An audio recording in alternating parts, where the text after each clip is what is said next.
चलिए दोस्तों, आप सभी का हाथ जोड़कर अभिवादन है। आपको जितना मैं सम्मान दे सकता हूं, समझ लीजिए मैं उतना ही सम्मान दे रहा हूं, क्योंकि आप लोगों ने मेरे जो भी रिक्वेस्ट थी उसको टाइम से पहले ही पूरा कर दिया। 4:21 पे मैंने देखा कि सब्सक्राइबर्स 1 लाख पूरे हो गए, 100K। तो थैंक्स ए लॉट। आप सभी लोगों को मैं व्यक्तिगत रूप से तो नहीं मिल सकता, अगर मैं ऐसा कर सकता तो अपने को धन्य समझता, लेकिन फिर भी मैं आप सभी को अपनी तरफ से एक बार फिर हाथ जोड़कर आपका अभिवादन करता हूं। बहुत बहुत शुक्रिया, धन्यवाद, बहुत ही जो आपने इतना क्विक रिस्पॉन्स दिया उसके लिए। चलिए अब मैं शुरू करता हूं। मैं आपको 2 वीडियोस देने वाला हूं। एक वीडियो जो बैकग्राउंड होगा वो इस बुक के बारे में, क्योंकि अगर ये आपको पता नहीं चलेगा तो आगे आपको कुछ पता नहीं चलेगा। और दूसरा जो वीडियो देने वाला हूं वो शायद आपके लिए बहुत ही आई ओपनिंग होगा, आपके लिए नहीं पूरी दुनिया के लिए। मैं आपको बता रहा हूं, the whole of the world, क्योंकि मैं इस बात की गारंटी कर सकता हूं कि जो मैंने देखा हुआ है वो किसी ने नहीं देखा होगा। हो सकता है इससे ज्यादा भी किसी ने देखा हो सकता है, मैं नहीं कह सकता, लेकिन जितना वाइडली मैंने प्रतीत किया है, फील किया है, प्रत्यक्ष रूप से देखा है, उतना किसी ने नहीं देखा होगा। क्या है वो मैं अपनी बुक में सब कुछ बताऊंगा, लेकिन आपको तब तक मैं महत्वपूर्ण विवेचन शुरू कर चुका हूं, मैं देने वाला हूं। तो यह है क्या, पहले यह समझ लीजिए। इसमें मैं आपको पहले बता दूं, देखिए ये उस काल की पुस्तक लिखी गई है 90s में, क्योंकि इससे आप नंबर देख लीजिए। जो टेलीफोन नंबर उस समय होते थे वो 6 डिजिट में होते थे। देखिए 310034, 6 डिजिट्स में ये कोड नंबर है। ऐसे ही आगे ये हमारे पास मोबाइल नंबर था उस समय, ये देवेश पाठक, देखिए मेरा ही नाम है, किसी और का नहीं है। 9837024722 ये उस समय हमारा नंबर था। उस समय आया ही आया था मोबाइल। 7,000-8,000 रुपए का बिल आता था महीने का, क्योंकि आने के और जाने के दोनों के पैसे देने होते थे। चलिए क्या है इस बुक में, पहले वो पढ़ लीजिए।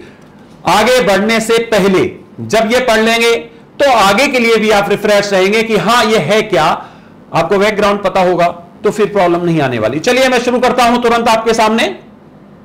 आगे बढ़ने से पहले आपको यह बताना आवश्यक है ये पुस्तक क्यों लिखी गई। यह घटनाक्रम लगभग 8-9 वर्ष पुराना है, जब से पूरा घटनाक्रम संक्षेप में प्रस्तुत है। लगभग 8-9 वर्ष पहले सोते सोते कुछ ऐसे स्वप्न जैसे प्रतीत हुए जो बहुत समय तक नहीं रहते थे और जिन्हें एक सामान्य स्वप्न प्रक्रिया मानकर छोड़ दिया गया। लेकिन 1996 के प्रारंभ से इन स्वप्नों का स्वरूप बदलता गया और आज ये स्वप्न नहीं वास्तविकता दिखाई देते हैं। 1996 से पहले बहुत हल्की सी छवि ध्यान में आती है, लेकिन 1996 के बाद यह छवि सुस्पष्ट होती चली गई। इस पूरे घटनाक्रम को ऐसे समझा जा सकता है, जब हम सोने जाते हैं तो 3 अवस्थाएं होती हैं। प्रथम एकदम गहरी निद्रा आ जाती है, जिसमें सामान्यतः स्वप्न नहीं आते हैं। दूसरी अवस्था होती है जब हमें गहरी निद्रा नहीं आती है लेकिन फिर भी हम सो रहे होते हैं। और तीसरी अवस्था वो होती है जब हम केवल औंधे मुंह लेटे होते हैं, सो नहीं रहे होते हैं।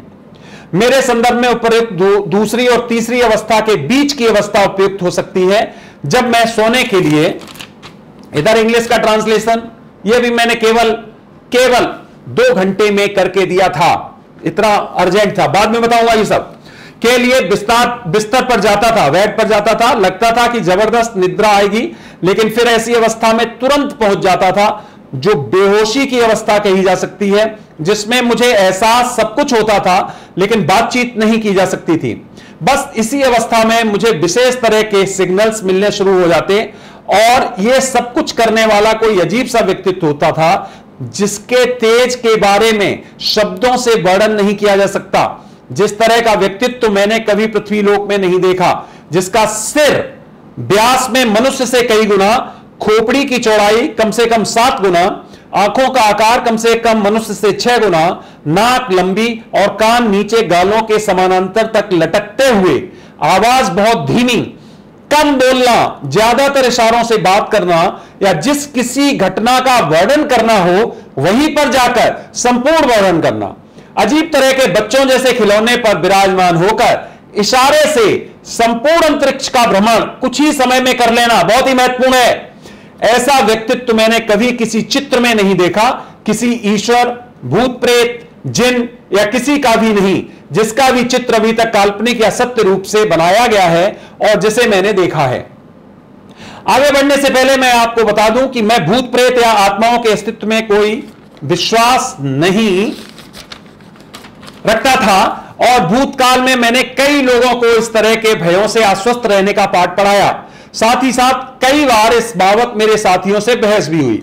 मैं एक परम पिता परमेश्वर में विश्वास करने वाला व्यक्तित्व हूं, लेकिन इस घटना के आगे मैं नतमस्तक हो गया। अविश्वासी होते हुए भी मुझे सब कुछ विश्वास करना पड़ा और अब तो सब कुछ एकदम साफ हो चुका है, जिसमें शक या संशय की कोई गुंजाइश नहीं बचती। अब यहां से आगे मैं इस महान व्यक्तित्व को अलौकिक गुरुदेव कहकर संबोधित करूंगा। तो जरा फिर पीछे चलें। 1996 में मैंने व्यक्तिगत प्रयोग के लिए कुछ कंप्यूटर्स खरीदे थे। 1996 में मैंने ये खरीदे थे। उस समय एक कंप्यूटर की कीमत लगभग 1.5 लाख रुपए थी। 1.25 लाख से 1.5 लाख रुपए थी, प्रिंटर वगैरह सब मिला के। केवल इसी काम के लिए खरीदा था, केवल इसी काम के लिए कि इन सभी को मैं कंपाइल करूंगा एक जगह और फिर जो है इसको क्या करना है वो आगे देखूंगा। आगे देखिए, मैंने धीरे धीरे अलौकिक गुरुदेव द्वारा बताई बातों को अपनी हार्ड डिस्क में लोड करना शुरू कर दिया। लेकिन एक दिन जब 170 ऐसी घटनाएं कंप्यूटर में डाल चुका था तो मुझे अलौकिक गुरुदेव ने कहा कि तुम्हारी हार्ड डिस्क को मैंने फॉर्मेट कर दिया है, साफ कर दिया है, क्योंकि तुम मेरे द्वारा बताई घटनाओं को अभी किसी को नहीं बता सकते। मैं सुबह सुबह बगैर कुछ किए सबसे पहले कंप्यूटर देखने गया, जो कि मेरे निवास से दूर व्यवसाय स्थल पर रखा था। दूर था, कम से कम 2-2.5 किलोमीटर दूर था हम जहां निवास करते थे, वहां गया सुबह सुबह बगैर कुछ किए। जगते ही पहले वहां गया कि जो ये बताया है क्या ठीक है। तो वास्तव में हार्ड डिस्क फॉर्मेट थी। उस दिन मैं बहुत डर गया और गुरुदेव की सत्यता स्वीकार करने लगा। 1999 में मुझे गुरुदेव ने आदेश दिया कि अब चाहो तो दोबारा सब कुछ इकट्ठा कर याद करके नई शताब्दी पर यह पुस्तक प्रकाशित करवा दो, जिससे लोगों को पता चले कि आगे क्या होने वाला है। लेकिन मेरे सामने समस्या यह थी कि मैं अलौकिक गुरुदेव द्वारा बताई गई कई जगहों या स्थानों के बारे में अनभिज्ञ था, क्योंकि मैं उन स्थानों पर कभी गया नहीं था।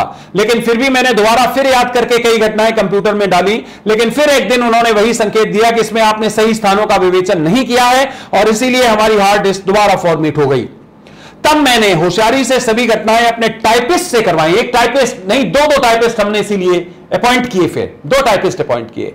और टाइपिस्ट के साथ साथ जो हमारी फ्लॉपीज होती थी वो हर चीज को केवल हार्ड डिस्क में नहीं डालते थे, फ्लॉपीज में भी करने लगे कि इनको सुरक्षित करके रखना। आज भी रखी है वो मेरे पास, फ्लॉपीज भी रखी है, हार्ड डिस्क भी रखी है, वो कंप्यूटर भी रखा है, वो भी मैंने आज तक नहीं हटाया है, वो भी रखा हुआ है। मैंने होशियारी से घटनाएं अपने टाइपिस्ट से करवाई, क्योंकि इस समय तक गुरुदेव ने हमें इतनी स्वतंत्रता दे दी थी कि इस मामले में हम दूसरों से सहायता ले सकते थे। सन 2000 में 22 दिसंबर को इस पुस्तक के अंतिम प्रकाशन के लिए रास्ता साफ हो गया, जिसका शीर्षक गुरुदेव ने बताया नई सहस्राब्दी कैसी होगी। लेकिन फिर कुछ अस्पष्टता के चलते यह पुस्तक उन्होंने रोक दी। सन 1996 से जो जो मेरे साथ घटित हो रहा था, जो घटनाएं मैं देख रहा था, उसका विवरण मेरी मां, पत्नी और पत्नी द्वारा, मतलब पत्नी की मां को लगातार मिलता रहता था। मैं बताता था सबको। जैसे ही उठते थे सो के सुबह, तो मेरे लाइफ पार्टनर मेरी वाइफ पूछती थी आज क्या बताया, तो फिर मैं बताता था जो महत्वपूर्ण घटनाएं होती थी, ऐसा ऐसा बताया, ये हुआ। लेकिन मैं केवल वही घटनाएं बता पाता था जिनके लिए गुरुदेव आज्ञा करते थे। कई ऐसी घटनाएं थी जो ये लोग समझ ही नहीं पाते थे कि क्या है। 11 सितंबर 2001 को अमेरिका में धमाकों के साथ कुछ इमारतों पर हमले हुए और ऐसी घटनाएं साकार हो गई। मुझे कुछ स्थान पहचान में आ गए तथा कई देशों की घटनाओं को ठीक से जोड़ने में सहायता मिल गई। अलौकिक गुरुदेव का 18 सितंबर 2001 को कठोर आदेश मिला कि वे पुस्तक सीख निकलवाओ और मैंने उनके आदेश का पालन कर कुछ ही समय में इसे प्रकाशित करवाने का निर्णय ले लिया। अभी तक गुरुदेव द्वारा बताई गई कई घटनाएं घटित हो चुकी हैं, लेकिन मैंने इस पुस्तक में कुछ ही महत्वपूर्ण घटनाओं का समावेश कर पाया है। शेष घटनाएं या तो मेरे लिए अभी तक अस्पष्ट हैं या उन्हें मैं बिल्कुल नहीं समझ पाया हूं, इसलिए उन्हें अगले प्रकाशन में समावेशित करूंगा। गुरुदेव के बारे में मेरा अनुभव बहुत लंबा हो चुका है। चूंकि अब मुझे गुरुदेव ने यह घटनाएं सार्वजनिक करने का आदेश दिया है, अतः मैं एक और पुस्तक जो पूरी तरह मेरे इन 5 वर्षों के व्यक्तिगत अनुभवों तथा गुरुदेव से होने वाली मंत्रणाओं पर आधारित होगी, जल्द ही आपके सामने प्रस्तुत करूंगा, जिसे पढ़कर आप मुझे कुछ बातों का जवाब या दे सकें तो यह पहेली काफी हद तक सुलझ जाएगी। यथा आखिर गुरुदेव ने मुझे इस कार्य के लिए क्यों चुना, पहला। दूसरा, मुझसे ये ऐसा करवाकर आगे क्या कराना चाहते हैं। पॉइंट नंबर 3, केवल पुस्तक छपवाना यदि उनका उद्देश्य होता तो ये कार्य किसी से भी कराया जा सकता था। इसके अलावा उस पुस्तक में मैं अधिक से अधिक उनसे हुई बातचीत का लेखा जोखा आपके सामने प्रस्तुत करूंगा, जो अगली पुस्तक के लिए मैंने बोला है। अभी 18 सितंबर के कड़े आदेशों का पालन करते हुए पुस्तक आपके सामने प्रस्तुत है। हालांकि प्रयास किया है कि कम से कम समय में यह कार्य संपन्न हो, इसलिए इसमें गलतियां स्वाभाविक हैं। अतः पाठकों से निवेदन है कि गलतियों को क्षमा करेंगे तथा पुस्तक में दी गई घटनाओं का मूल समझने का प्रयास करेंगे। इसका अंग्रेजी रूपांतरण भी मैंने कुछ घंटों में ही किया है। अतः आपसे प्रार्थना है कि किसी भी तरह की गलतियों के लिए आप हमें अवश्य माफ करेंगे। धन्यवाद। यह था हमारा पुस्तक का प्रीफेस। अब आप समझ गए होंगे, ये जो मैं आपको बताऊंगा मेरा कुछ नहीं है। ये जो है वो मैंने सब देखा है, और वो निद्रा की अवस्था समझ लीजिए, चाहे वो अर्ध चेतन अवस्था समझ लीजिए, चाहे वो चेतन अवस्था समझ लीजिए। हो सकता है ये हमारी अब चेतन अवस्था हो सकता है ये अवस्था मेरी जिंदा अवस्था ना हो, वही अवस्था ज्ञान की अवस्था, वही चेतन अवस्था हो, कह नहीं सकते। तो जो मैंने देखा और जो इसमें लिखा और जो हमारे पास है, जो मैं और पुस्तक अभी बनाने वाला हूं, जो मैं जिस तरह से जाता था, जो करता था, मैं पूरा विवेचन देने वाला हूं। लेकिन मैं आपको एक बात बता देता हूं, अब मुझे डर नहीं है, पर यह पक्का मान लीजिए आप कि मेरे लिए भी थ्रेट हो सकती है, मेरे लिए भी लाइफ थ्रेट हो सकती है, क्योंकि जो मैं बताने वाला हूं वो हो सकता है कि कुछ लोगों को बहुत डिस्टर्ब कर दे। कुछ लोगों का मतलब वो हो सकता है पृथ्वी के नहीं हो सकता है, तो वो अवस्था मेरे लिए भी खतरनाक हो सकती है, तो मेरे लिए भी लाइफ थ्रेट है। लेकिन कोई बात नहीं, क्योंकि मैंने पुस्तक ये लिखी थी इसलिए उस समय कि कम से कम आगे आने वाले लोगों को पता चल जाए। हस्तलिखित भी मेरे पास जो पूरी 5000 भविष्यवाणियां थी वो भी लिख रखी है सब, इसीलिए मैंने इसका फोटोग्राफी पूरा, इसके वीडियोस भी बनवाए थे, वो भी रखे हैं मेरे पास उसी समय। तो सब कुछ इसीलिए रख दिया था कि अगर मुझे कुछ हो जाए तो कम से कम आगे आने वाली जनरेशन को पता रहे कि हाँ अच्छा ये सब कुछ था। इसलिए मैं आज से आपको ये बताना इसलिए जरूरी था कि अब मैं जो बताऊंगा आपको वो बहुत ही चौंकाने वाला होगा। आगे का जो वीडियो होगा जो मैं देने वाला हूं, जिसके बारे में मैंने बताया है, वो वीडियो ठीक इसी पर आधारित होगा जो मैंने प्रत्यक्ष रूप से देखा, भले ही अप्रत्यक्ष था, प्रत्यक्ष रूप से देखा। और मैं आपको जैसा कि वादा कर चुका हूं, प्रॉमिस कर चुका हूं कि हर 10 के मल्टी पर महत्वपूर्ण वीडियो दूंगा, और जब कभी ये जैसे 2 लाख 3 लाख 4 लाख होगा तो बहुत ही इंपॉर्टेंट वीडियो देने वाला हूं। मैं चाहता हूं कि मैं ज्यादा से ज्यादा लोगों को दुनिया में पहुंचा सकूं कि मैंने क्या देखा, उसमें कितनी सत्यता लोग देखेंगे। सत्यता तो 100% होनी है, कोई प्रॉब्लम नहीं, लेकिन यह हो सकता है कि जिसके बारे में पता नहीं है अभी हमें, और उसको हम कहते हैं कि नहीं ये तो ठीक नहीं, ये है, हमें पता ही नहीं, या ये हो ही नहीं सकता है। खासकर ऐसे साइंटिस्ट जिनका कुछ पता नहीं है, जो बता चुका हूं, जो अर्थ ज्ञान के लोग हैं, उसके धनी हैं, वो कह सकते हैं, वो 50 तरह के बातें कर सकते हैं, पर हमें कुछ नहीं, हमें अपना वो देना है जो हमने देखा है। तो फ्रेंड्स, इस वीडियो में बस इतना ही। ये इंट्रोडक्टरी जरूरी था, मैं आपको बता चुका हूं। इसका जो महत्वपूर्ण जो घटनाएं थी वो लगभग एक एक करके घटित होती चली जा रही है। इसी पुस्तक में लिखा था, जो मैं आपको आगे बताऊंगा, कि हमारे संसद पर भी हमला होगा। मैंने देखा था वो प्रत्यक्ष रूप से, ये लिखा हुआ है इसमें, और संसद पर हमला हुआ। तो ये सब चीजें जो है वो घटित हो चुकी हैं। अभी मैं इसमें वो ट्रेस आउट नहीं कर पाऊंगा इतनी जल्दी। तो अब मैं जो आगे का वीडियो आपको दूंगा वो और ज्यादा महत्वपूर्ण होगा, दुनिया के लिए महत्वपूर्ण होगा। मैं फिर कह रहा हूं कि अगर आप उसकी इंटेंसिटी को समझ पाओगे तो वो इतना महत्वपूर्ण होगा कि वास्तव में आपकी विचार शक्ति को एक बार कम से कम झकझोर देगा।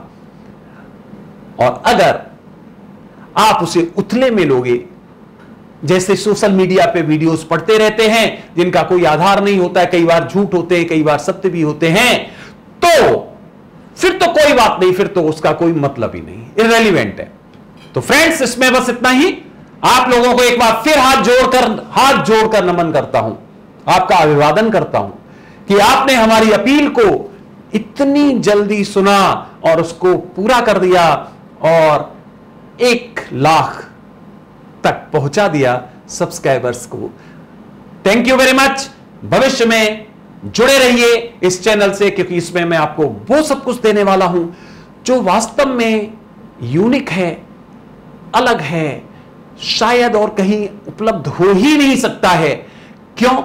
क्योंकि वो वास्तव में अलौकिक है। इसका नाम भी अलौकिक भविष्यवाणियां है, इसका नाम भी अलौकिक, जो अनुपलब्ध है, किसी की कॉपी नहीं, कहीं से नहीं, कोई तीसरा जान ही नहीं सकता है।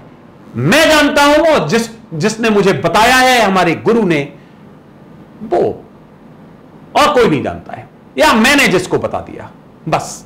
तो फ्रेंड्स, इस वीडियो में बस इतना ही। इंतजार करिए, अगला वीडियो आज ही दूंगा आपको। आज मंडे है, वो वीडियो भी आज ही दूंगा।